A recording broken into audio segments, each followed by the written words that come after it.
Cette vidéo vous est présentée par la boutique universludo.ca. Rendons les jeux accessibles à tous.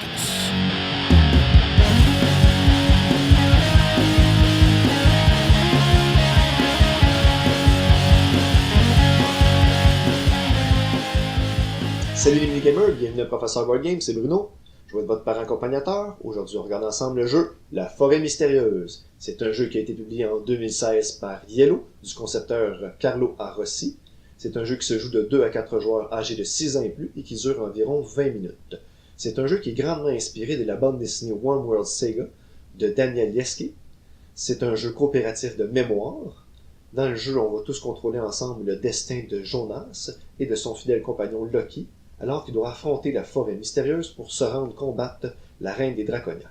Dans le jeu, ça se passe en 3 étapes. D'abord, on observe le parcours, ensuite on récupère les objets, et finalement, on affronte la forêt et la reine des Draconia. Je vous montre comment on joue, et ensuite je vous dis ce que j'en pense. Ah, une boîte kiwi! Ouh, je peux passer à travers. Ça a l'air d'une aventure! C'est le temps pour l'aventure! Wouhou!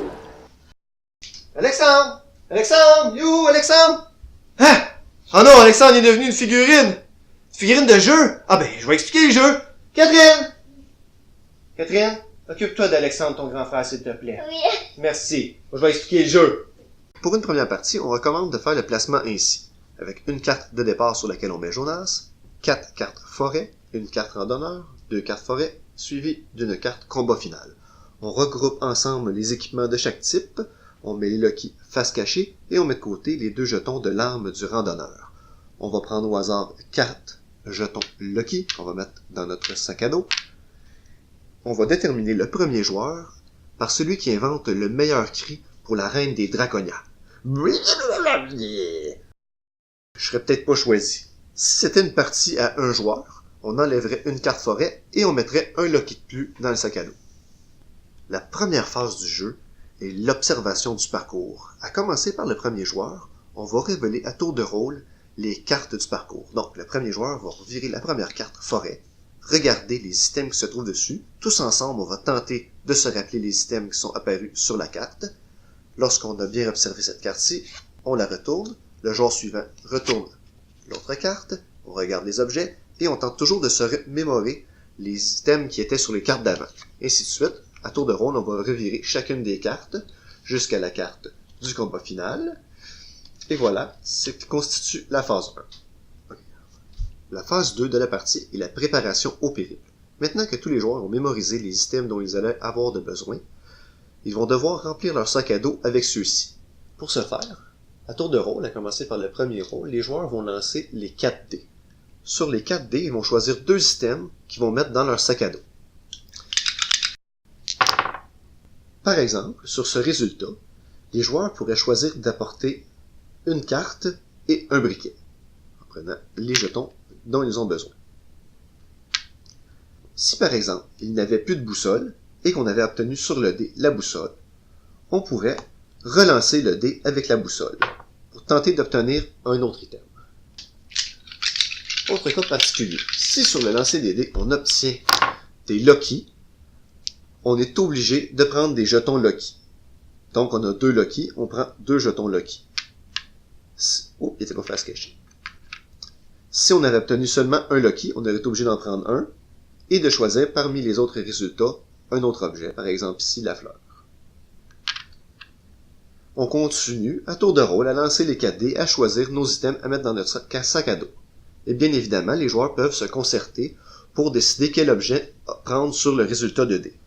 On fait ça jusqu'à temps que le sac à dos soit complètement rempli. On peut ensuite passer à la phase 3, qui est l'expédition. Et voilà, magie de l'internet, mon sac à dos est bien rempli. Je vais pouvoir vous montrer comment on fait l'expédition. À commencer par le premier joueur, on va virer la première carte. Nous avons besoin d'un briquet et d'une loupe pour passer à travers cette étape de la forêt. Alors c'est tout simple, je vais chercher dans mon sac à dos le briquet et une loupe. Et on avance Jonas. Le deuxième joueur revire la deuxième carte. J'ai besoin d'une carte, d'une boussole et d'une deuxième carte. Alors ici, une carte. Une boussole ici. Malheureusement, je n'ai pas une deuxième carte. C'est à ce moment-ci que les Loki, notre fidèle compagnon, viennent en jeu. On prend un Loki au hasard et on regarde son pouvoir. Il y a deux pouvoirs. Il y a des pouvoirs où Loki peut remplacer un équipement. Malheureusement, sur cette carte Loki, nous n'avons pas de carte. Je vais devoir utiliser une autre carte Loki. Ce qui me permet de vous montrer le deuxième pouvoir des cartes Loki, c'est-à-dire d'échanger un jeton que j'ai déjà dans mon sac à dos par un autre jeton de la réserve. À ce moment-ci, je pourrais prendre, je mets mon Loki de côté, je pourrais prendre les petits sacs ici de billes que je sais que j'aurai pas besoin et aller prendre la carte dont j'ai besoin.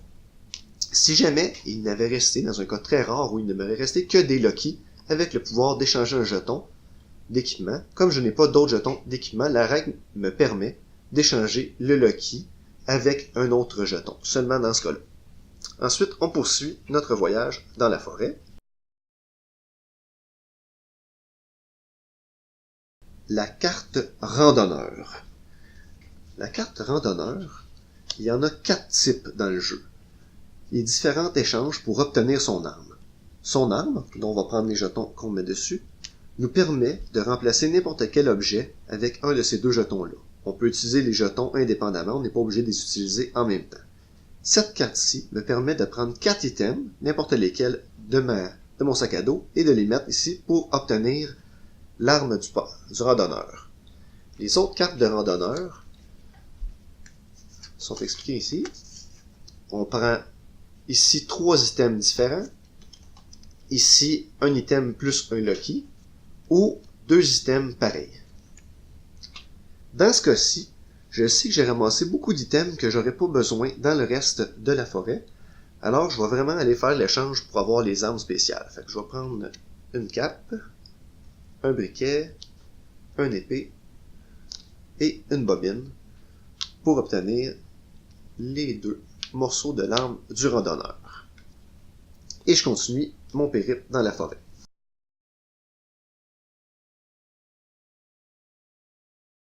Maintenant, c'est le moment du combat final contre la reine des Draconia. Ça se passe exactement comme une carte forêt. Alors, je vais chercher l'item dans mon sac à dos. Ici, j'ai une fleur que j'ai. J'ai pas de boussole, je vais aller voir si Loki peut m'aider. Il n'y a pas de boussole sur cette carte-là. Est-ce qu'ici, je peux échanger un item? Je vais échanger ma loupe pour aller chercher une boussole.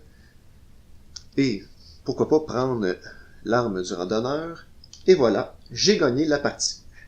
Lorsqu'on est passé par le randonneur, on aurait pu passer notre chemin sans vouloir obtenir l'arme de celui-ci.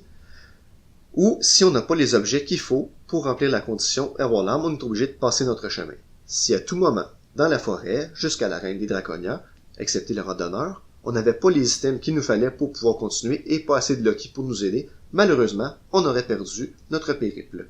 Et voilà, c'est comme ça qu'on joue à la forêt mystérieuse. Je vous reviens avec mon opinion personnelle. Qu'est-ce que je pense de la forêt mystérieuse? Vous l'avez peut-être remarqué, je suis un amateur de bande dessinée, donc j'étais curieux de voir un jeu inspiré d'une bande dessinée. D'ailleurs, je suis allé lire cette bande dessinée-là, qui est accessible gratuitement sur Internet. On va vous mettre le lien dans la description du vidéo. Par contre, comme c'est un jeu pour enfants, on retrouve pas l'histoire dans le jeu comme tel, mais on retrouve exactement les mêmes images et les mêmes objets que Jonas utilise dans son périple dans la bande dessinée. Je trouve que c'est une bonne idée d'avoir mélangé jeux de société et bande dessinée. Si ça peut attirer les jeunes à aller lire la bande dessinée après avoir joué, ou inversement, après avoir lu la bande dessinée, si ça peut les attirer à jouer à un jeu de société, je pense que c'est une bonne idée. Qu'est-ce qui différencie ce jeu de mémoire-là des autres jeux de mémoire? D'abord, des jeux de mémoire coopératifs, j'en connais pas tant que ça, et des jeux de mémoire où c'est dès le début de la partie qu'on mémorise ce qu'on va avoir de besoin pour le reste de la partie, j'en connais pas beaucoup non plus. Comme c'est un jeu coopératif, ça pratique la communication, le travail d'équipe. On peut même dans ce jeu-là avoir une certaine organisation. On peut s'organiser avec les joueurs pour que chacun ait des objets à retenir combien il y en a. Comme on utilise des dés et que certains objets qu'on a besoin plus qu'un non, on enseigne aux joueurs un peu les probabilités, à savoir s'il y a un objet qu'on a besoin de beaucoup et qu'on l'a sur les dés, c'est plus important de le prendre tout de suite parce que peut-être qu'il ne reviendra pas plus tard. Dans le jeu, si ça devient plus compliqué, on peut utiliser des variantes qui sont dans le livre, des variantes qui, dans le fond, rajoutent des cartes ou enlèvent des Loki qu'on a dans notre sac à dos. Il y a aussi une variante pour le combat final. Il faut se rappeler les objets à utiliser pour battre la reine des Draconia avant de virer sa carte, et si on a les bons objets, on gagne, si on n'a pas les bons, on perd. C'est un jeu à laquelle je vais donner la note de B, c'est un bon jeu de mémoire coopératif. On a toujours du plaisir quand on joue avec les enfants, on l'a fait essayer avec d'autres gens, et c'est bien le fun de discuter et de ramasser nos objets. Si vous n'êtes pas encore abonné à la chaîne, vous pouvez le faire avec le petit bonhomme ici en bas. Surveillez le sceau d'approbation du parent accompagnateur sur les autres vidéos de la chaîne pour d'autres idées de jeux à jouer en famille. Vous pouvez aussi nous suivre sur Facebook, Twitter et Instagram. Vous pouvez nous visiter sur le site passionboardgame.com où il y a d'autres contenus pour vous. Si vous aimez notre contenu, n'hésitez pas à nous supporter sur notre page Patreon. C'est tout pour aujourd'hui. Salut les mini-gamers et continuez de gamer!